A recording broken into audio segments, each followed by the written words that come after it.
Mas o que mais acontece são aluguéis indevidos, são taxas em desacordo com o que foi contratado com as operadoras e transações que não são pagas. Isso acontece com operadoras menores, com vouchers, dependendo de alguns convênios regionais, certo? Por descontrole, e cancelamentos, que são transações que, na maioria, acontecem no e-commerce, que o portador do cartão, por má fé, consegue cancelar por algum motivo.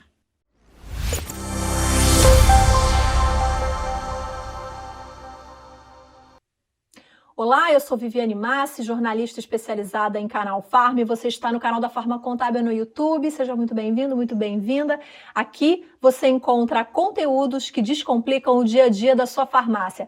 Aproveita que você já está aqui com a gente, inscreva-se no canal, ative o sininho das notificações para você não perder nada. E um olá especial também para quem está ouvindo a gente no Spotify. O podcast do Descomplica Farma agora também está aí. Para quem não gosta de assistir vídeo, para quem prefere ouvir no carro, no trem, no metrô, até tomando banho, por que não debaixo do chuveiro, ficar ouvindo os nossos programas. Então, obrigada para você também que está seguindo a gente aí no Spotify. No Descomplica Farma de hoje, para você que é dono ou gestor de farmácia e drogaria, a gente vai explicar para que você entenda de uma vez por todas por que é importante fazer a conciliação bancária. Aquela operação em que você tem que acompanhar se tudo que você vendeu no cartão de crédito está realmente caindo na sua conta. Será que está? Para falar sobre isso, eu convidei o Ronaldo Becker Simões, que é diretor comercial e sócio da Netuna Software, uma empresa de Florianópolis, que atende muitas empresas do setor e sabe muito bem como fazer essa conciliação bancária. Ronaldo, muito prazer, obrigada por ter você aqui com a gente no YouTube e no Spotify, em podcast do Descomplica Farma. O prazer é meu, Viviane, satisfação poder contribuir e compartilhar um pouquinho desse conhecimento com vocês, né? Então, começa explicando para a gente, para quem está assistindo e para quem está ouvindo, o que é a conciliação bancária. Pois então, conciliação bancária é o último momento, né? O primeiro momento começa na venda. Então, o lojista ele precisa vender e muitas vezes está focado só na venda. Então, ele aceita tudo que é tipo de plástico, vamos falar assim, né? Plástico é a bandeira do cartão, então precisa aceitar o Visa, o Master, bandeiras regionais. Então, a bandeira está vinculada ao plástico, certo? O cliente entra com um plástico na mão e o lojista precisa aceitar o máximo de plástico possível. Hoje não tem mais, quase ninguém usa o dinheiro em papel, né? Todo mundo fica pagando no débito, no crédito, é muito mais fácil. Agora tem o Pix, tem modalidades específicas, tem os convênios para as farmácias, né? Então, ok, a venda acontece. Só que assim, ó, imagina eu vendi 100 e eu recebi 95, eu não pago 5 de taxa. O que é isso? O que são esses 5%? Né? Então, o porquê que é importante fazer o controle? É porque aí no meio desses 5%, né, pode ter pegadinha, muitas vezes não é má fé das operadoras e dos meios de pagamento, mas é falta de controle. Então, uma maquininha nova que o lojista pegou, se a pessoa, ou o funcionário, ou o executivo da operadora que entregou a maquininha não fez os cadastros da negociação, ele vai pagar a taxa cheia. Outros meios importantes que ele deve controlar, que é cancelamento, é o aluguel dos equipamentos. Então, aí nesses 5% que eu estou falando, pode ter muita informação que se ele não controlar, ele pode perder. E tem ainda tem farmácia, drogaria que não faz essa conciliação bancária, Ronaldo? Tem muito, tem muito. A gente pode dividir em portes, tá? Então, os pequenos, que é aquela farmácia que tem um único dono, se o dono está preocupado, ele faz. Eu posso chutar percentualmente, tá? Que menos de 5% dos pequenos fazem o controle financeiro. Por outro lado, o pequeno não tem uma operação tão grande assim, não tem tantas transações, apesar do ticket médio ser baixo. Mas ele está mais preocupado em vender do que controlar o recebimento, certo? Se eu passar por um médio, aí chutamos aí em torno de 20%, eu falo chute porque é a experiência que a gente tem aí há quase 20 anos nesse mercado, né? Em torno de 20% do médio, e o grande, em torno de 60% tem controle. Mas ainda assim, eu até pensei que fosse um pouco mais. Que mais empresas fizessem esse controle. E eu estou pensando aqui comigo, é humanamente impossível fazer esse controle à mão. Você ficar checando o seu extrato bancário, fazendo desconto da taxa. Então, provavelmente, existem hoje tecnologias que dão conta de fazer isso de forma automática, certo? Sim, tem três tipos de empresas, certo? A primeira é a que confia nas operadoras e bancos. Essa aí tem uma perda média de 0,5% dos recebíveis, de todos os recebíveis. Tá? Isso por histórico, Ou seja, esse 0,5%. dinheiro é um dinheiro que não entra no caixa dela e ela não sabe para onde que foi. Quer dizer, na verdade, ela sabe que ficou no banco. Exatamente, Ficou na ficou operadora, ficou enfim. isso. Onde é que ficou esse dinheiro, então? Que agora eu até me Ou na enrolei aqui. própria venda, ou na própria venda mal interpretada, e em alguns momentos golpe de funcionários. Até isso, esse controle pode pegar, né, os problemas. Então, desde a venda até o extrato bancário pode estar esse 0,5% de perda. Então, é esse o primeiro tipo de empresa. O Tá, mas segundo, vamos falar, só quero não. esmiuçar um pouquinho, assim, você está falando assim, essa perda, ela pode começar na venda, né, mas como é que eles, dá exemplos pra gente Tô, sim. de onde que esse dinheiro pode se perder? Tá. Eu vou dar um exemplo prático, tá, de uma rede de farmácias aqui do Sul, onde nós fizemos um trabalho, certo? Um Certo. exemplo simples.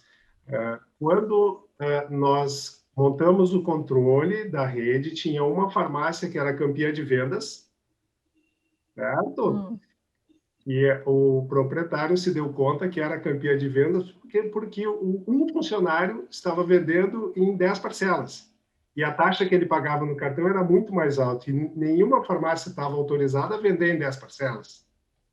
Então, claro, ele era campeão de vendas porque chamava o público e vendia em 10 parcelas. Então, estou dando um exemplo de problema na própria estrutura, na própria, nos próprios funcionários, né, da farmácia. Outro exemplo é a antecipação. A operadora, pode usar o mesmo exemplo, venda em 10 parcelas, certo? A operadora antecipando sem a autorização prévia do empresário. Então, Isso é muito antecipa e cobra comum. taxa.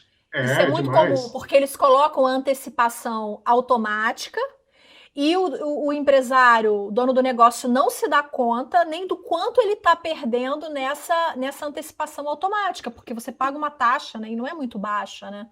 Sem dúvida. Imagina, a taxa é caríssima e ele não precisa antecipar, não quer antecipar. A antecipação, ela vem como uma surpresa, não tem o controle, acaba perdendo em vários sentidos. Outro exemplo prático, que acontece muito, é a maquininha mais rápida, que nem sempre é a mais barata. Né? Então, eu uso a operadora X, que é onde eu tenho a melhor negociação de taxa. Só que a outra maquininha está ali disponível e passa a mesma bandeira, passa o Visa também. Só que o Visa, numa maquininha, tem uma taxa, na outra maquininha tem outra. Então, ele acaba perdendo nesse sentido. Mas o que mais acontece são aluguéis indevidos, são taxas em desacordo com o que foi contratado com as operadoras e transações que não são pagas. Isso acontece com operadoras menores, com vouchers, dependendo de alguns convênios regionais, certo? Por descontrole, e cancelamentos, que são transações que, na maioria, acontecem no e-commerce, que o portador do cartão, por má fé, consegue cancelar por algum motivo. Se o Mas no, empresário não tem esse controle, ele perde. então, no cancelamento, ele fez a venda, mas depois eu não entendi muito bem. Ele faz a venda, Sim. depois ele cancela e ele paga a taxa a si mesmo. Ele cancela a transação, o empresário deixa de receber o valor daquele produto vendido, porque o portador do cartão consegue cancelar a transação com a sua bandeira. E fica com o produto. Fica com o produto. Ah, agora eu Isso entendi. acontece mais no e-commerce. No e-commerce, o portador do cartão tem o direito de solicitar o cancelamento como desacordo comercial. Se chama chargeback. Então, para quem tem e-commerce, isso acontece muito. Tem meios de controlar, tem antifraude, né? Mas é outra linha de perda financeira grande. Quem tem e-commerce tem uma preocupação muito grande com esse tipo de fraude, o chargeback. E você está gostando dessa entrevista com o Ronaldo? Se você está gostando, deixe seu like, já compartilhe com todo mundo. E você que está ouvindo a gente aí no podcast do Descomplica Farma, a gente espera que você também esteja curtindo esse conteúdo que é super relevante, afinal de contas, ninguém quer perder dinheiro. Ronaldo, você tem aí na sua vivência, nos seus clientes, né, no que você vê no dia a dia, você tem assim um case para contar para a gente, um exemplo de uma farmácia que descobriu que no ano perdeu tantos mil reais só porque não fez a conciliação bancária? Sim, tem vários exemplos, né? Inclusive muitos pedem para retroagir, descobrem que estão perdendo muito dinheiro e querem retroagir ao prazo legal que é de 5 anos, né? Então, tem empresas, tem sistemas, tem consultorias que fazem esse tipo de trabalho, né? Teve um exemplo recente de uma rede que tinha uma negociação com uma operadora, uma meta. Então, essa meta diminuía a MDR, que é a taxa de administração. Chegou em determinado período, a operadora alegou que a empresa não havia batido a meta e tentou cobrar uma multa de mais de 200 mil reais. É uma rede considerável, né, com várias farmácias, mas tentou cobrar essa multa por não batimento da meta. A empresa não sabia exatamente o quanto tinha capturado pela operadora. Então, foi um trabalho que a solução de conciliação conseguiu trazer para eles e provar que a meta, sim, estava batida e que aquela cobrança era indevida. Olha, se não tivesse feito a conciliação e descoberto isso, teria que pagar os 200 mil de multa. 270 mil, 270 no caso, nesse case. É muito dinheiro, é muito dinheiro. Agora, você falou em retroagir 5 anos. Para quê? Sim. Por quê? Assim, o primeiro é ter o controle no dia a dia, certo? Mas o empresário que se dá conta, opa, eu realmente estou perdendo, vou conseguir deixar de perder X% a partir de agora. Esse empresário se dá conta que pode reaver 5 anos, que é um prazo legal. Então, E como é que ele faz isso? Ele entra na justiça, ele aciona a operadora, como é que funciona? Sim, ele tem que entrar com processo jurídico, né? E tem empresas que fazem esse tipo de trabalho, né? De retroagir os 5 anos. Aí é um trabalho de consultoria mesmo, e tem empresas que entram, inclusive, com o processo jurídico. Eu estou dando um exemplo, mas tem várias empresas, Brasil afora, e o ideal é pegar uma empresa regional, né? Alguém que esteja próximo, e o próprio jurídico da empresa pode fazer, desde que tenha o controle no dia a dia, né? Você já acompanhou algum caso de alguma empresa que conseguiu receber os 5 anos para trás? Sim, já acompanhei, sim. E quanto é que deu aí esse montante? Depende do porte da empresa, depende do que vende, mas podemos seguir aquela linha da média histórica de 0,5% de perda. 0,5% de perda e de valores para reaver. 0,5%. Então, eu faturo 100 mil, eu faturo 1 milhão, vamos pensar em 0,5% de perda. Volto para aquele exemplo dos 3 tipos de empresas, né? A empresa que não tem controle nenhum pode ter essa média histórica de 0,5%. A empresa que já tem preocupação, porém bota funcionários a fazer. Então, eu respondo uma pergunta tua, que é humanamente impossível. Não é humanamente impossível, é humanamente possível, dependendo do volume e da quantidade de operadoras e bancos que a empresa busca, né, que ela vende, que ela utiliza. Porém, ela precisa buscar a informação do seu sistema interno, aquela que tem o sistema interno, precisa buscar informação de todas as operadoras e de bancos, jogar para planilhas, para controles manuais, para ter um resultado. Então, essa segunda empresa ela vai ter um custo com recursos humanos, com funcionários fazendo o controle. E nem sempre é muito efetivo. Ela vai ter que ter pessoas voltadas exclusivamente para isso, porque eu fico pensando no movimento de uma farmácia, é um entra e sai o dia todo, né? Você tem toda hora compra de cartão. Então, se você não tiver um funcionário dedicado para aquilo dali, provavelmente a empresa não vai conseguir fazer esse controle. Imagina, e se o dono for fazer o seu controle, quando é uma farmácia menor, o dono está preocupado em vender. Ele não vai conseguir fazer a gestão do negócio dele se ele ficar fazendo o controle de tudo que entra, que é venda de cartão. Ronaldo, a gente estava até conversando anteriormente, e você falou também de uma questão que é importante, que é como... Aí a gente está falando de médias e grandes redes, como que elas fazem, como elas sincronizam, né, a visibilidade dos recebíveis de cartão ao contas a receber da empresa. Muito bem. Aí eu entro no terceiro tipo de empresa. Então, parece que está sincronizado o nosso papo, né? O terceiro tipo de empresa é aquela que tem um sistema interno. Então, ela tem um ERP, um sistema de gestão com contas a receber, que usa lá no seu PDV, que é o seu sistema de venda que tá na loja, uma solução de TEF, né? E a informação da venda vem parar no contas a receber, e é esse contas a receber o norte da empresa maior, a que tem um ERP e que dá importância para esse seu ERP, certo? Então, essa terceira empresa, esse terceiro tipo de empresa, ela busca alguma solução no mercado de conciliação.